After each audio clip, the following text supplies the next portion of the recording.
Imagine a dark, merciless night in the barren desert of Arabia. A father stands over a freshly dug grave, holding his own innocent daughter. As the cold wind howls through the desolate valley, her tiny hands gently wipe the desert dust from her father's beard, completely unaware that he is about to bury her alive. In this same world, an empire of 60,000 soldiers and giant war elephants is marching to crush the holy Kaaba, leaving nothing but ashes behind. Humanity has hit absolute bottom. Tyranny is the only law, and darkness has swallowed the earth.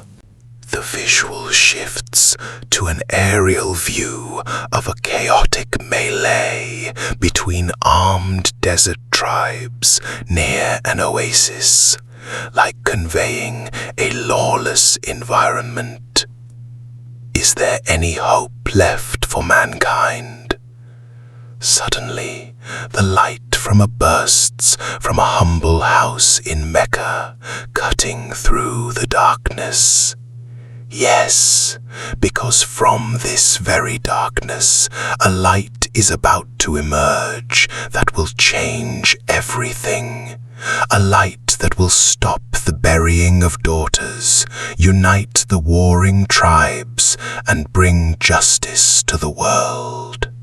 Season 1, Episode 1. Pre-Islamic Arabia, Jahiliyyah. Before the dawn of light, the Arabian Peninsula was swallowed by a deep, unending darkness. History calls this era the age of Jahiliyyah, the age of ignorance. There was no law to protect the weak, no government to maintain peace, and no justice for the oppressed. The desert was divided among constantly warring tribes, where the only rule was survival of the fittest. If a tribe was strong, it plundered the weak. If it was weak, it was enslaved. Human life had lost its value, and the land was stained with the blood of endless tribal feuds. But the darkest shadow of this cruelty fell upon the most innocent. In this brutal society, daughters were looked down upon as symbols of shame and financial burden. Driven by false pride and fear of poverty, fathers would commit the most heart-wrenching crime known to humanity. They would carry their own little breathing daughters into the deep desert and bury them alive in the burning sand. Morality had completely vanished, and the holy Kaaba, which was built for the worship of the one true God, was surrounded and filled with 360 stone idols. Humanity was desperately waiting for a savior. The rise of Abraha and his ambition. While Arabia was fragmented, a powerful storm was brewing to its south. In the prosperous and fertile land of Yemen, a powerful Christian viceroy named Abraha held absolute power under the Aksumite Empire.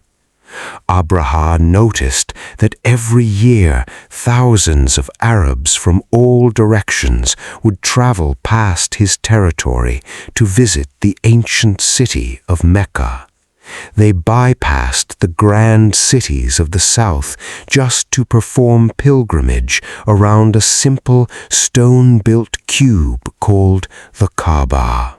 Envious of Mecca's spiritual and economic dominance, Abraha decided to change the course of history. He built a magnificent cathedral in his capital city of Sana'a, naming it El-Khalis. It was a masterpiece of architecture, decorated with brilliant gold mosaics and grand marble pillars. Abraha proudly declared that this cathedral would be the new pilgrimage center for all of Arabia. However, the Arab tribes completely ignored his grand church, remaining fiercely loyal to the Kaaba. Furious and insulted, Abraha realized that as long as the Kaaba stood, his cathedral would remain empty. He vowed to march north and physically dismantle the Kaaba stone by stone. The March of the War Elephants. To fulfill his terrible vow, Abraha assembled an unstoppable army of 60,000 heavily armed soldiers. But what made this army truly terrifying to the desert tribes was something they had never faced before: an elite squad of giant war elephants. At the front of this massive force marched a magnificent and legendary elephant named Mahmud, a creature trained to crush entire barricades. As this colossal military machine marched toward Mecca, fear gripped the entire region. No Arab tribe had the weapons or the numbers to stand against war elephants. When the army reached the outskirts of Mecca, the leader of the Quraysh and grandfather of the Prophet, Abdul Muttalib, realized that military resistance was suicide. He ordered the citizens of Mecca to evacuate their homes and seek safety in the high, rugged mountains surrounding the valley. Standing before the doors of the Kaaba, Abdul Muttalib made a final emotional prayer, declaring that the citizens were leaving and the protection of this sacred house was now entirely in the hands of its owner. Divine intervention and miraculous destruction. The city was dead silent as Abraha's army prepared for the final assault. Abraha ordered his commanders to drive the giant elephant Mahmud forward to tear down the walls of the Kaaba. But right at the boundary of the sacred sanctuary, a strange miracle occurred. Mahmud, the fierce war elephant, suddenly dropped to his knees. The soldiers beat him, threatened him, and tried everything to make him advance, but the elephant refused to take a single step toward the Kaaba. Strangely, whenever they turned him back towards Yemen, he would stand up and run, but the moment he was turned toward Mecca, he would kneel again.